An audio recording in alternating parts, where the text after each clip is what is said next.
125 जोड़ें, 125 दिन का काम जोड़े तो उसे सिर्फ 2,500 रुपया मिलता है। तो माननीय मेरा आपसे निवेदन है आपके माध्यम से कि सरकार इस पर ध्यान दे। बहुत बहुत धन्यवाद।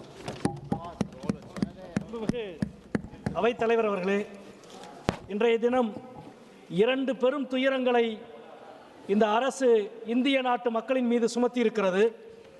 ஒன்றிய அரசினுடைய திட்டங்கள் பல இருந்தாலும் அரசினுடைய நிதி கடைக்கோடி இந்தியனின் கைக்கு நேராக போய் சேரும் என்றால் அது மகாத்மா காந்தி வேலை வாய்ப்பு உறுதி திட்டம்தான். இன்றைக்கு அதனை நீங்கள் தட்டி பறித்திருக்கிறீர்கள்.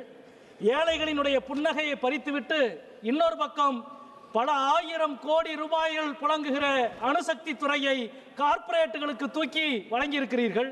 இரண்டு பெரும் துயரத்தை இந்த அவையிலே இருந்து இன்றைக்கு நீங்கள் இந்த நாட்டுக்கு செய்திருக்கிறீர்கள். ஒரு பக்கம் ஏழைகளினுடைய வேலை வாய்ப்புக்கான பயோமெட்ரிக் கைரேகை கட்டாயம் என்று சொல்கிறீர்கள். இன்னொரு பக்கம் பேரழிவை உருவாக்குகிற தனிமங்களையும் கனிமங்களையும் பயன்படுத்துகிற கட்டற்ற சுதந்திரத்தை கார்ப்பரேட்டுகளுக்கு வழங்கியிருக்கிறீர்கள். இது மிகப்பெரிய கொடுமை. யோசித்து பாருங்கள். இதுவரை வேலை உரிமை திட்டமாக இருந்தது மகாத்மா காந்தி வேலை உரிமை திட்டம். வேலை உரிமையை பறித்து விட்டீர்கள். உரிமை என்றால் உங்களுக்கு பிடிக்காது. அதை பறிப்பதை மட்டுமே முழு நேர தொழிலாக இந்த அரசு வைத்திருக்கிறது. வேலை திட்டம் நலத்திட்டமாக சேவை திட்டமாக அதை மாற்றிவிட்டீர்கள். இத்தனை ஆண்டு காலம் இந்த திட்டம் இருந்ததால் இந்தியாவினுடைய பொது சொத்து உயர்ந்தது, நிலத்தடி நீர் உயர்ந்தது, நகர்மயமாக்கல் குறைந்தது, பட்டியலின மக்கள், பழங்குடிகள், பெண்கள், மாற்றுத்திறனாளிகளுடைய வாழ்வு மிகப்பெரிய அளவுக்கு ஒரு மாற்றத்தை உருவாக்கியது. இதை அனைத்தையும் தகர்த்து விட்டீர்கள்.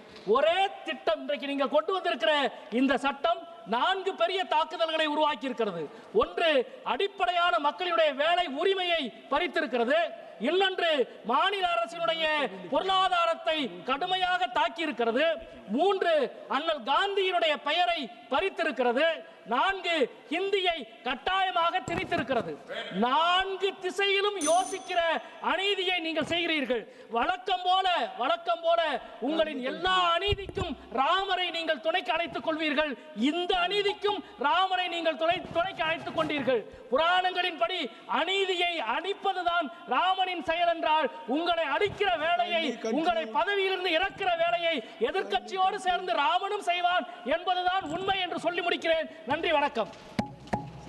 विशाल पाटिल जी, श्री विशाल पाटिल। इस अवसर के लिए धन्यवाद सभापति महोदय। 1964 में पहली बार देश में रोजगार